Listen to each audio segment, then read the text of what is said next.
وعلى رسوله الكريم أما بعد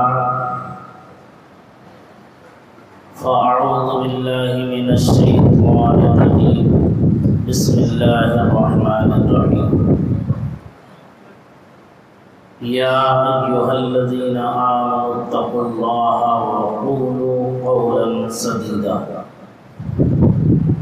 صدق الله العلي العظيم وصدق رسوله النبي الأمين الكريم الرؤوف الرحيم ونحن على ذلك لمن الشاهدين والشاكرين والحمد لله رب العالمين. درود پاک پڑھیں اللهم صل على سيدنا ومولانا محمد معدن الجود والكرم وآله وصحبه وبارك وسلم صلاة وسلاما عليك يا رسول الله صلاة وسلاما عليك يا حبيب الله صلى الله تعالى عليه وسلم. حضرات کرام،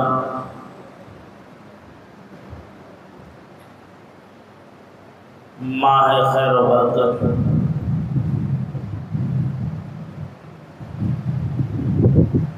ماہ رمضان المبارک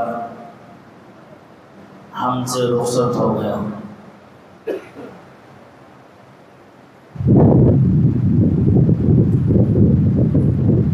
اللہ تعالیٰ کے فضل و کرم، حضرت آگے تشریف لیا. اللہ تعالیٰ کے فضل و کرم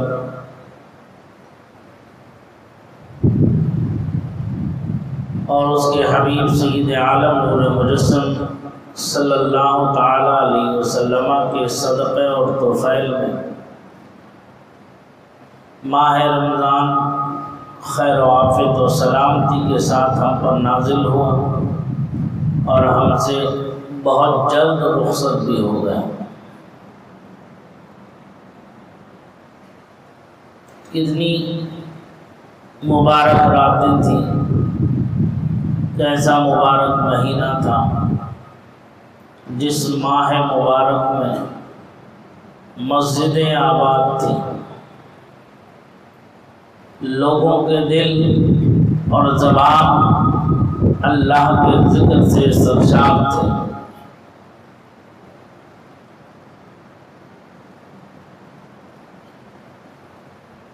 ہر لمحہ اپنے رب کو راضی کرنے کی فکر اہل دل کو حاصل رہی. اہل دل یوں تو سال کے 11 مہینے بھی اللہ کا ذکر کرتے رہتے ہیں، اس کی حمد و ثنا بیان کرتے رہتے ہیں، اس کے احکام اور فرامین پر عمل کرنے کی حتی الوسع کوشش بھی کرتے رہتے ہیں، لیکن ماہ خیر و برکت میں وہ کوششیں دو چند ہو جاتی ہیں. قرآن کی تلاوت کرنے والوں نے کثرت سے قرآن کی تلاوت کی. قرآن کی تلاوت ایک محبوب مشغلہ ہے، عبادت بھی ہے. ایک بزرگ کو دیکھا گیا کہ جب وہ حج بیت اللہ کے لیے تشریف لے گئے تھے، فرائض، واجبات، سنن اور مستحبات کی ادائیگی کے بعد انہوں نے کعبۃ اللہ میں کثرت سے درود پاک کا نذرانہ پیش کرنا شروع کر دیا. اور جب وہاں سے روضہ رسول پر حاضر ہوئے، مدینۃ الرسول میں حاضر ہوئے، حاضری بارگاہ رسالت معاذ علیہ السلام کے بعد کثرت سے قرآن کریم کی تلاوت شروع کر دی. مریدوں نے پوچھا، بعض احباب نے پوچھا کہ حضور یہ الٹا الٹا کیسے ہو رہا؟ کعبۃ اللہ میں تو نوافل کی کثرت ہونا چاہیے تھا، قرآن کی تلاوت کی کثرت ہونا چاہیے تھا، آپ نے وہاں درود کی کثرت کر دی، اور یہاں مدینہ مبارکہ میں درود کی کثرت ہونا چاہیے تھا، سلام کی کثرت ہونا چاہیے تھا، آپ نے یہاں نوافل اور تلاوت قرآن کی کثرت فرما دی۔ ارشاد فرمایا تم اپنے کام سے کام رکھو۔ چاہنے والے تو ہر جگہ ہر دور میں رہے، کہنے لگے حضور کچھ تو بات ہے کہ جو کام آپ کو مدینے میں کرنا تھا وہ آپ نے مکے میں کیا، جو کام مکے میں کرنا تھا وہ آپ نے مدینے میں کیا۔ ارشاد فرماتے میں نے دونوں کام صحیح کیے۔ کہا ہمیں بھی سمجھا دیجیے۔ فرمایا میں جب فرائض، واجبات، سنن اور مستحبات سے کعبۃ اللہ میں فارغ ہو گیا تو اب میں نے دیکھا کہ یہ تو فرائض مجھ پر تھے ہی، اس کی ادائیگی تو مجھ پر لازم تھی، اب حکم ربی کے بعد مشیت ایزدی کیا ہے، حکمت الہی کیا ہے، رب کی منشا کیا ہے، میں نے رب کی منشا پر غور کیا، رب کی چاہت پر غور کیا، تو میں نے دیکھا کہ میرے رب کو سب سے زیادہ جو پسند ہے وہ اس کے حبیب پر درود و سلام کا پڑھنا پسند ہے، اس لیے میں نے کعبۃ اللہ میں جو عمل کیا وہ رب کی منشا کے عین مطابق کیا۔ میرا رب چاہتا ہی یہی ہے کہ اس کے حبیب کا ذکر ہو اور اس کے حبیب پر درود و سلام پڑھا جائے، لہذا میں نے یہاں درود و سلام کی کثرت کر دی۔ اور جب میں مدینہ شریف روضہ رسول پر حاضر ہوا، احکام خداوندی کے بجا لانے کے بعد میں نے یہ دیکھا فرمان رسول کے بعد کہ میرے آقا و مولا سید الانبیاء خاتم النبیین طٰہٰ و یاسین مزمل و مدثر کی ذات والا صفات کو کیا پسند ہے۔ میں نے دیکھا کہ میرے آقا، میرے مولا، میرے داتا کو رب کی حمد و ثنا زیادہ پسند ہے، رب کی عبادت زیادہ پسند ہے، قرآن کی تلاوت زیادہ پسند ہے، لہذا میں نے یہاں میرے حبیب، میرے آقا کی منشا کے مطابق عمل کیا، نہ وہاں میں نے کوئی غیر شرعی کام کیا ہے اور نہ میں نے یہاں کوئی غیر شرعی کام کیا۔ اہل دل تو اہل دل ہے، وہ تو ہمیشہ اپنے محبوب کی رضا کی تلاش میں رہتے ہیں۔ رمضان میں ان کی کثرت ہو جاتی ہے، زیادہ زور ہو جاتا ہے، جیسے سیدنا امام اعظم ابو حنیفہ رضی اللہ تبارک و تعالی عنہ یوں تو قرآن کی تلاوت کرتے ہی رہتے تھے، لیکن رمضان المبارک میں ان کی تلاوت بڑھ جایا کرتی تھی۔ 61 قرآن کریم کے ختم فرماتے تھے، 61 قرآن کریم کے ختم، ایک قرآن کریم کا ختم دن میں فرماتے اور ایک قرآن کریم کا ختم رات میں فرماتے اور ایک قرآن کریم کا ختم پوری تراویح میں فرماتے۔ اس طرح 61 قرآن کریم کے ختم فرمایا کرتے تھے۔ جب آپ تاریخ پر نظر ڈالیں گے تو اہل دل ہیں۔ اللہ تعالیٰ اسی گروہ میں ہمارا بھی شمار فرما دے اور ہمیں بھی توفیق خیر نصیب فرما دے۔ کہنے کا مقصد یہ تھا، رمضان المبارک برکتوں والا مہینہ ہم سے رخصت ہو گیا، وہ جاتے جاتے ہمیں بہت سے درس دے کر کے گیا، بہت سے سبق دے کر کے گیا۔ صبر کا، رضا کا، ایثار و قربانی کا، آپس میں ایک دوسرے کی عزت و عظمت کا لحاظ خیال رکھنے کا، ایک دوسرے کے ساتھ ہمدردی کا، ایک دوسرے کے ساتھ اخوت اور پیار و محبت کا جو درس ہمیں دے کر کے گیا، کمال تو تب ہے ہماری زندگیوں میں جب ہم اپنی باقی ماندہ زندگی میں اسے قائم رکھیں، اسے باقی رکھیں۔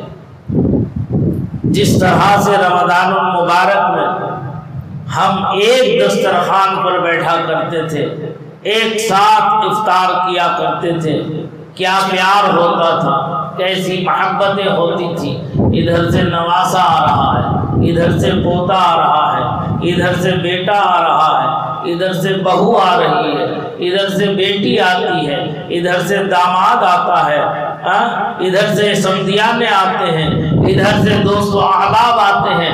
ایک دوسرے ایک دسترخوان پر بیٹھ کر کس پیار محبت کے ساتھ ایک دوسرے کے ساتھ تواضع، عاجزی، انکساری، ہمدردی اور نیکیوں میں پہل کا ارادہ کرتے تھے۔ کیا خوبصورت منظر تھا رمضان المبارک کا، کیسا پیارا درس ماہ رمضان المبارک نے ہمیں عطا کیا۔ کمال اور خوبی تو اس وقت ہے جب ہم ان برکتوں کو، ان عادتوں کو، اللہ کی اس رحمت کو ہم اپنی پوری زندگی میں باقی رکھیں۔ کامیاب ہے وہ زندگی جو قرآن و حدیث کے فرامین پر عمل کرتی ہوئی دنیا سے رخصت ہو جائے۔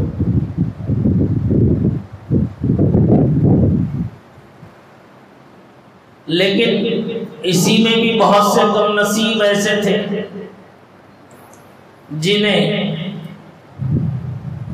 یہ برکتیں حاصل ہی نہیں ہیں۔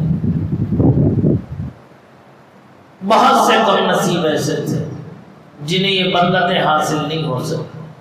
رمضان جیسا انقلابی مہینہ ان کے دلوں پر کچھ اثر نہ کر سکا۔ کیوں؟ اس لیے کہ وہ ازلی ابدی محروم القسمت رہے۔ اللہ کے یہاں سے جو نیک قسمت لے کر کے آتا ہے، ساری بھلائیاں، ساری نیکیاں یقیناً اسے حاصل ہوتی ہیں۔ جو اللہ ہی کے یہاں سے محروم القسمت ہو، سب کچھ ہوتے ہوئے بھی وہ ہدایت نہیں پا سکتا۔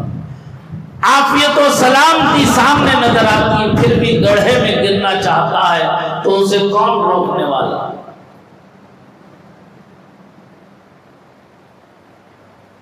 بہت سے لوگ رمضان کا مہینہ پا کر بھی روزے نہ رکھ سکے، سحر و افطار کی برکتوں سے محروم رہے۔ خاص جو دعائیں تھیں افطار کے وقت کی، ان دعاؤں سے محروم رہے۔ طرح طرح کی نعمتیں جو رب کائنات نے ماہ خیر و برکت میں نازل فرمائی، ان نعمتوں اور برکتوں سے محروم رہے تو کتنی کم نصیبی ہوگی، کتنی قسمت کی محرومی ہوگی۔ اللہ تعالیٰ ایسے لوگوں کی صحبتوں سے، ان کے سائے سے بھی ہمیں بچائے اور ہماری نسلوں کو بچائے۔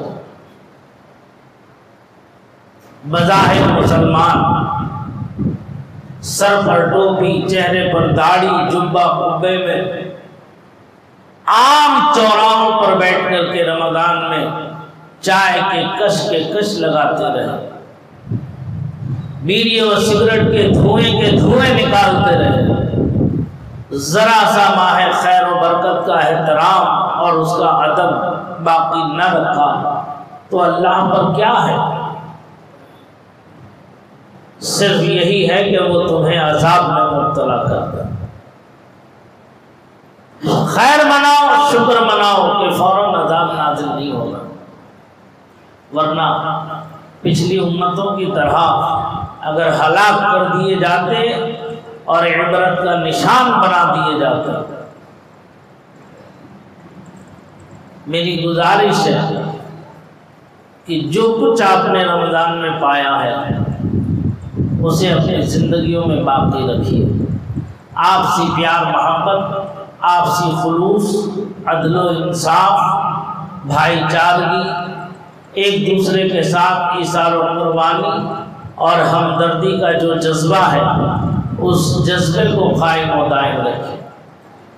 کتنا دل چاہتا تھا کہ اس ماہ خیر میں جو ماں باپ کا حق ہے اسے ادا کیا جائے، جو بھائی بہنوں کا حق ہے اسے ادا کیا جائے، جو دوست و احباب کا حق ہے اسے ادا کیا جائے، جو سسرال کا خسرال کا رشتہ داری کا حق ہے ہم اسے ادا کریں۔ کیسی کیسی دعوتیں ہوئیں۔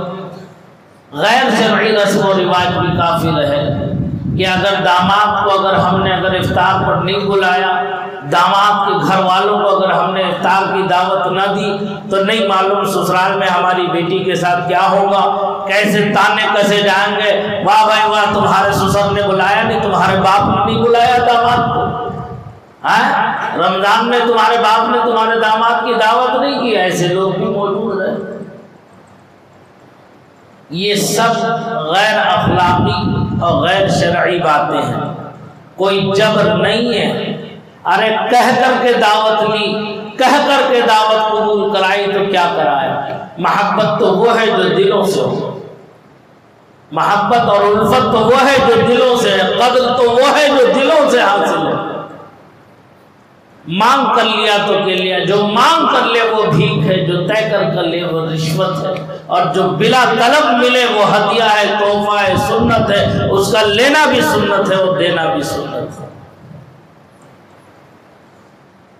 معاشرہ ایسی بے تکی چال میں پھنسا ہوا ہے، ایسی غلط روش پر پھنسا ہوا ہے کہ اسے سنبھالنا جوئے شیر لانا بہت مشکل مسئلہ ہے۔ ایک جگہ کا اگر پھٹی ہوئی ہو، پھٹا ہوا ہو تو اسے سل دے۔ اب جب 36 جگہ پیون لگا ہوا ہے تو اسے سلے تو یہ پھٹ جائے اور اسے سلے تو یہ پھٹ جائے، اتنا بوسیدہ کپڑا ہو گیا ہے، تو ایسے کپڑے کو تو اتار دینا ہی بہتر ہے۔ اور یہی نظام قدرت ہے، یہی نظام قدرت ہے۔ جب اللہ اور اس کے رسول کی نافرمانیوں پر نافرمانیاں ہونے لگیں گی، اس کی اطاعت و فرما برداری سے روگردانی ہونے لگے گی، تو اللہ تعالیٰ ایک وقت ایسا لاتا ہے کہ ان کا نام و نشان بھی باقی نہیں رہتا، ایسے ہی بوسیدہ کپڑے کی طرح اتار کر کے پھینک دیا جاتا ہے۔ انہیں پوچھنے والا بھی کوئی نہیں رہتا، انہیں یاد کرنے والا بھی کوئی نہیں رہتا، پھر اللہ تعالیٰ دوسری قوم کو لا کر کے مسلط فرما دے۔ آج ہمارا حال اس سے کچھ زیادہ دور نہیں ہے، جدا نہیں ہے۔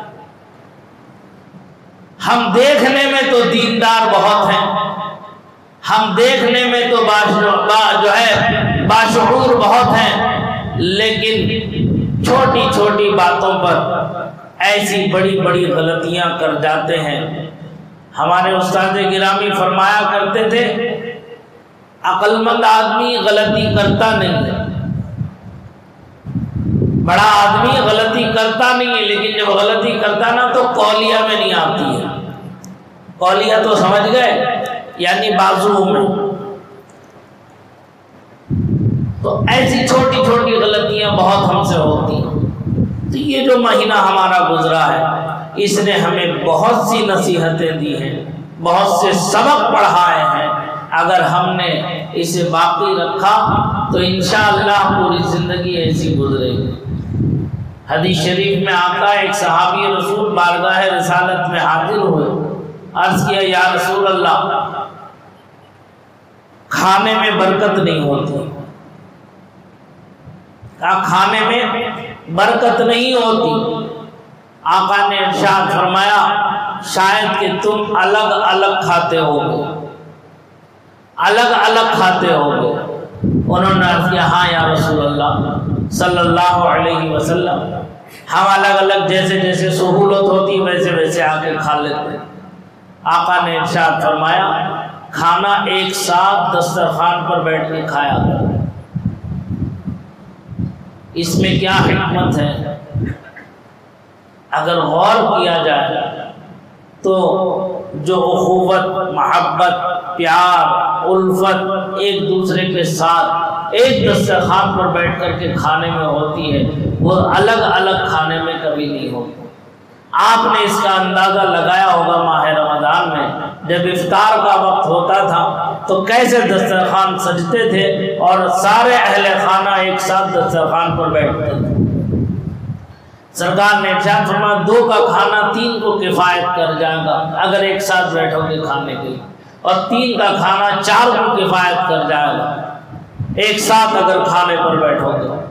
تو اس میں کیا ہوتا ہے کہ سب ایک ساتھ جب بیٹھتے ہیں تو کوئی باپ کو کھانا ڈالتا تو کوئی بیٹے کو کھانا ڈالتا، کوئی والدہ کو کھانا ڈالتا تو کوئی بیٹی کو کھانا ڈالتی، کوئی بہو کو کھانا ڈالتی۔ تو اس طرح سے محبت بڑھتی ہے، رواداری بڑھتی ہے، عزت ایک دوسرے کے دلوں میں پیدا ہوتی ہے، الفت و محبت ایک دوسرے کے دلوں میں پیدا ہوتی ہے۔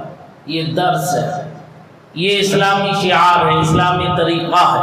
آج ہم اس سے دور ہو چکے ہیں، اس لیے کہ ہمارے پاس وقت نہیں ہے، کوئی ٹائم ٹیبل نہیں ہے کھانے پینے کا۔ جب دن کے 12 بجے سو کے اٹھے گا تو جو صبح 7 بجے ناشتہ کرنے والا ہے وہ اس کا انتظار تھوڑی کرے گا۔ اب یہ 12 بجے ناشتہ کر لے گا تو جو 2 بجے کھانا کھانے والا ہے اس کے ساتھ یہ تھوڑی بیٹھے گا کھانے کے لیے، یہ کہے گا ابھی تو میں نے ناشتہ کیا، ابھی میرا کوئی ارادہ نہیں۔ جب یہ 5 بجے کھانا کھائے گا دوپہر کا تو شام کو مغرب کے بعد کھانا کھانے والے یا عشاء کے فوراً بعد کھانا کھانے والے کے ساتھ کیسے بیٹھے گا یہ؟ پھر یہ رات کے 12 بجے کھانا کھائے گا۔ جب رات کے 12 بجے کھانا کھائے گا تو کیا اس کا پیٹ صحیح رہے گا، ہاضمہ صحیح رہے گا؟ طبی اعتبار سے یہ لازم اور ضروری ہے کہ سونے سے 3 گھنٹے پہلے کھانا کھا لے آدمی۔ جب 3 گھنٹے پہلے سونے سے کھانا کھا لے گا تو اسے الٹی سیدھی ڈکاریں آنے سے، پیٹ خراب ہونے سے، پیٹ کی گڑبڑی ہونے سے اور رات میں بے چینی سے وہ محفوظ رہ جاتا ہے۔ کیوں؟ جب بے تکا ٹائم پہ کھانا کھائے گا اور کھاتے ہی دیر ہو جائے گا اور جو ہے چہل قدمی نہیں کرے گا تو ظاہر سی بات ہے کہ اس کے بخارات دماغ کو چڑھیں گے اور بے چینی بے قراری اس کی بڑھ جائے گی۔ سرکار کی سنت ہے کہ دوپہر میں کھانا کھا کے قیلولہ کرو، یعنی 5-10 منٹ کے لیے اپنی کمر کو سیدھی کر لو، اور رات کا کھانا کھا کے کم سے کم 1/2 گھنٹہ چہل قدمی کرو۔ یہ حفظان صحت کے امور میں سے ہے۔ حکما فرماتے ہیں جو اس بات پر عمل کر لے سنت پر تو کبھی اسے پیٹ کی بیماری نہیں ہوگی، اور پیٹ ہی کی بیماری ساری بیماریوں کی جڑ ہے۔ سمجھ میں آ رہی بات؟ آج ہمارے پاس کوئی وقت نہیں، کوئی ٹائم ٹیبل نہیں۔ رمضان نے ہمیں سب ٹائم ٹیبل سکھا دیا۔ اللہ تعالی ہمیں اور آپ سب کو جو باقی زندگی ہے اس پر قرآن و حدیث کے مطابق عمل کرنے کی توفیق رفیق عطا فرمائے۔ رشتہ داریاں بہت نازک ہوتی ہیں، ان رشتہ داریوں کو نبھاؤ۔ میں نے قرآن کریم کی جو آیت کریمہ تلاوت کی، یا ایھا الذین آمنوا اتقوا اللہ، اے لوگو، اے ایمان والو اللہ سے ڈرو، وقولوا قولا سدیدا، اور مضبوط بات کہو۔ یعنی زبان و بیان کا اپنے پاس لحاظ رکھو، زبان و بیان کا خیال رکھو، جسے جو زبان دی ہے اس زبان کا خیال رکھو، اس کا لحاظ رکھو۔ جو یاد رکھو جو بات کا امین نہیں ہے وہ کسی چیز کا امین نہیں ہو سکتا۔ بات بھی ایک امانت ہے، اگر اس نے بات ہی کو امانت نہ سمجھا اور اس کی امانت داری کا حق ادا نہ کیا تو وہ باقی معاملات میں کیا حق ادا کر سکے گا؟ رشتہ داریاں بھی جو ہے یہ زبان و بیان سے ہی تو ہے، بات سے ہی تو ہے۔ جتنے رشتے قائم ہوئے ہیں یہ پہلے قول و اقرار سے ہی تو ہیں، پھر اس کے بعد فعل اور عمل کا دخل ہے اس کے اندر۔ چھوٹی چھوٹی باتوں پر غلط فہمی کا شکار نہیں ہونا چاہیے۔ اپنے گھر کے ماحول کو ہمیں اسلامی ماحول میں تبدیل کرنا چاہیے، اسی ماحول میں ڈھانپنا چاہیے اور اپنے آپ کو ہمیں بدلنا چاہیے۔ یہ ماہ خیر و برکت کا یہی ہم پر پیغام ہے اور اسی پیغام کو ہمیں عام کرنا ہے۔ اسی رواداری کو ہمیں قائم رکھنا ہے، اسی ذمہ داری کو ہمیں تا حیات نبھانا ہے، حسن و اخلاق کے ساتھ۔ بدسلوکی شرعاً درست نہیں ہے، اخلاقاً بھی درست نہیں ہے۔ کیسا ہی اگر تمہارے ساتھ کوئی برا سلوک کرے، آقا فرماتے سلمن قطعک واحسن الی من اساء الیک، تو اس سے رشتہ جوڑ جو تجھ سے ناتا توڑ دے، جو تجھ سے ناتا توڑ دے، رشتہ داری ختم کر دے، تو اس سے رشتہ جوڑ۔ واحسن الی من اساء الیک، اور تو اس کے ساتھ حسن سلوک کر جو تیرے ساتھ برا سلوک کرے۔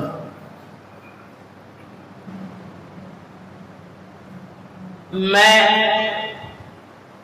چاہتا ہوں کہ ایسی باتیں آپ لوگوں سے کروں جس سے کہ ہمارا معاشرہ سنبھلے، ہمارا آپا سنبھلے، ہمارا آپا نہ کھو جائے، ہم اپنی ذمہ داریوں کو قرآن و حدیث کی روشنی میں ادا کریں۔ الحمدللہ 16 مہینے مجھے آپ کے درمیان گزر گئے۔ 16 مہینے میں نے آپ کو قرآن و حدیث کے پیغام کے پہنچانے میں کسی کی کوئی رعایت نہیں کی ہے۔ مسجد غوث اعظم کے در و دیوار اس بات پر شاہد ہے، گواہ ہیں کہ میں نے نہ کسی مالدار کی کوئی رعایت کی، نہ کسی اہل ثروت کی کوئی رعایت کی، نہ میں نے کمیٹی کے کسی فرد کی کوئی رعایت کی۔ جو بات حق تھی وہ میں نے کہہ دی، اگرچہ کسی کو بری لگے، مجھے اس سے کوئی غرض نہیں، مجھے اس سے کوئی مطلب نہیں۔ کوئی ناراض ہوتا ہو جائے، کوئی برا مانتا مان جائے، میرا خالق، میرا مالک، میرا رازق، میرا پالنہار مجھ سے ناراض نہ ہو، مجھ سے خفا نہ ہو۔ جتنا میرے پاس علم تھا، علم ہے، اسی کے مطابق میں نے پیغام حق کو آپ تک پہنچا دیا۔ اب عمل کرنا نہ کرنا یہ آپ کی اپنی مذہبی ذمہ داری ہے۔ یاد رکھو، علماء صرف پیغام حق پہنچانے کے ذمہ دار ہیں، ان کا کام صرف پیغام کا پہنچانا ہے، وہ پہنچاتے رہیں گے، اور جو ذمہ داری محسوس کرتے ہیں وہ ہدایتیں کرتے تھے، کرتے رہیں گے۔ عمل کرنا نہیں کرنا یہ آپ کی اپنی دینی ذمہ داری ہے، اپنی مذہبی ذاتی ذمہ داری ہے۔ آپ حضرات آپس میں پیار محبت کے ساتھ رہنا، اپنے خلوص کو کبھی اپنے ہاتھوں سے جانے نہ دینا۔ مسجد غوث اعظم یہ اہل سنت کی ایک امانت ہے، اس امانت کی حفاظت ہم سب پر لازم و ضروری ہے۔ ہماری اولین ذمہ داری ہے اور میری دلی خواہش بھی ہے کہ یہ اپنی وسعتوں کو پہنچے، بام عروج پر پہنچے اور ترقیوں کی راہ پر پہنچے، اہل سنت کا ایک عظیم نشان بن جائے۔ اسی کے لیے ہم نے، آپ نے، سب نے کوشش کی، کرتے رہے، انشاءاللہ آخری سانس تک کرتے رہیں گے۔ کمیٹی کے افراد بھی ان کوششوں میں روز اول سے دل و جان سے لگے ہوئے ہیں۔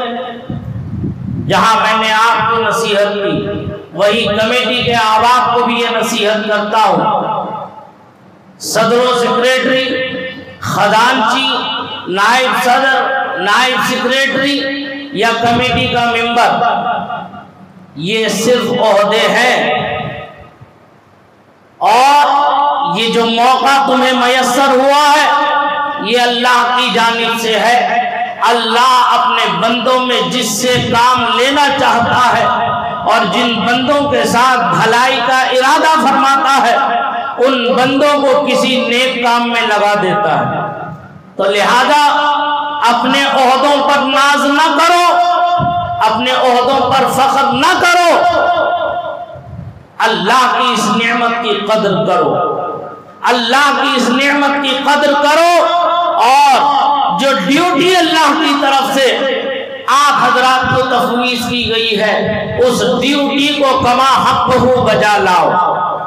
عوام و خواص کے درمیان اپنے اعتماد کو بحال رکھو، خلوص و للہیت کے ساتھ آگے بڑھو، کامیابی تمہارا قدم چومے گی انشاءاللہ العزیز. آپس میں ایک دوسرے سے الفت و محبت رکھو، ایک دوسرے کی عزت و عظمت کا خیال لحاظ رکھو. نہیں معلوم زندگی پھر کبھی ساتھ دے نہ دے، وفا کرے نہ کرے، دنیا سے جانے کے بعد کوئی برائی سے یاد نہ کرے، بھلائی سے یاد کرے. کامیاب زندگی ہے وہ جب اسے انسان جو ہے دنیا سے رخصتی کے بعد اسے اچھائی میں یاد کرے، اسے بھلائی میں یاد کرے. لہذا جو امانتیں قوم نے آپ تک پہنچائی ہیں ان امانتوں کے آپ امین ہیں، آپ محافظ ہیں. ان امانتوں کو جس معاملے کے لیے آپ پہ سپرد کیا گیا ہے اسی معاملے میں اس کا استعمال شرعاً لازم و ضروری ہے. کسی غیر معاملے میں آپ اس کا استعمال نہیں کر سکتے. یہ عہدے ہمیشہ قائم رہنے والے نہیں ہیں. خلوص و محبت، پیار ہمیشہ قائم رہنے والا ہے. اللہ سے ہر لمحہ ڈرتے رہنا، اللہ سے ہر لمحہ توبہ و استغفار کرتے رہنا، کیونکہ وہ خالق ہے، وہ مالک ہے، نعمت دینے پر بھی قادر ہے اور نعمتوں کو واپس لینے پر بھی قادر ہے. عوام و خواص کا کام یہ ہے کہ جو ذمہ دار افراد خدمت انجام دے رہے ہیں بغیر کسی تردد کے، شک و شبہے کے، ان کے خلوص کے ساتھ ان کا ساتھ دیا جائے، ان کے ساتھ شانہ بشانہ کھڑے ہو کر کے دینی خدمات میں آگے ترقیوں کی راہوں کو ہموار کیا جائے. نہیں معلوم آج میں کیوں اس طرح کی گفتگو کر رہا ہوں. میرے دل نے کہا کہ مجھے کہنا چاہیے، میرے دل نے کہا کہ مجھے بولنا چاہیے، اس لیے میں بول رہا ہوں. نہیں معلوم کب تک میں آپ کی خدمت کروں گا، آپ کی ذمہ داری نبھاؤں گا. اس لیے میرا مذہبی فریضہ ہے کہ میں آپ کو تنبیہ کرتا جاؤں کہ ہر لمحہ اللہ سے ڈرتے رہنا، ہر اٹھتے قدم پر اللہ سے کانپتے رہنا، اللہ کے حلال کو حلال جاننا، اللہ کے حرام کو حرام جاننا. کبھی اپنی انا، اپنے نفس کو اللہ اس کے رسول کے معاملے میں دخل اندازی نہ دینے دینا، ورنہ دنیا بھی برباد ہو جاتی اور آخرت بھی تباہ ہو جائے. مسجد غوث اعظم یہ اہل سنت کی امانت ہے. ہمیں بھی اس سے دلی محبت ہے، دلی لگاؤ ہے. آپ تمام حضرات کو اس سے دلی محبت اور لگاؤ ہے، اسی لیے دور و دراز سے آپ حضرات آتے ہیں. ایسے ہی آتے رہنا، ایسے ہی خدمتیں کرتے رہنا اور اس کی حفاظت کرتے رہنا اور اس کی ترقی میں شانہ بشانہ اراکین کے شامل رہنا. اللہ تعالیٰ کی بارگاہ میں میری دعا ہے کہ آج تک جو بھی ہم نے خدمتیں کی ہیں اس میں کوئی لفظی معنوی غلطی ہو اللہ معاف فرما دے اپنے کرم سے، اور جتنی بھی زندگی باقی ہے اس میں دین متین کا سچا وفادار خادم بنا کر کے رکھے ہمیں، اور ہماری آخرت بھی ہماری بہتر فرما دے، اور جو قرآن و حدیث کا پیغام ہے اسے آخری سانس تک قوم و ملت تک پہنچاتے رہنے کی توفیق رفیق عطا فرمائے. میں نے پہلے بھی کہا تھا، اب بھی کہتا ہوں کہ قوم اگر علماء کا ساتھ دے، علماء کو اپنا قائد اور رہبر اور رہنما بنا لے تو بہت بڑے سے بڑا کام انشاءاللہ العزیز حل ہوتا نظر آئے گا. کیوں؟ کیونکہ جو اہل ہے امانتیں اسی کے سپرد کرنے کا حکم دیا گیا ہے قرآن و حدیث میں. لہذا علماء حق کو اپنا قائد بنانا چاہیے، اپنا رہبر و رہنما تسلیم کر کے ان کی قدم بقدم چلنا چاہیے اور اپنے حقوق کی ادائیگی میں کوئی کمی نہیں کرنا چاہیے.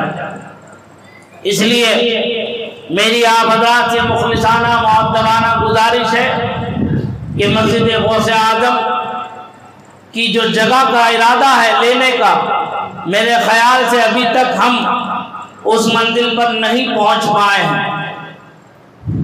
باقی کی معاملات تفصیلات تو اراکین ہی بتائیں گے، لیکن میری آپ سے گزارش ہے کہ جب تک آپ برابر کی جگہ نہ خرید لیں مسجد کے لیے، اس وقت تک آپ چین سے نہ بیٹھیں، اپنی کوشش جاری رکھیں، اپنی حمایت حاصل رکھیں اور مسجد کی خدمت کو آگے بڑھاتے رہیں۔ میں نے کہا نوجوان اگر ساتھ دیں گے تو ہم بڑے سے بڑا کام کر سکتے ہیں، لیکن جب ہماری قوم کے نوجوان ہی پیچھے ہٹ جائیں گے تو ہم کون سا کام کر پائیں گے؟ ہمارا مستقبل تو نوجوان ہے۔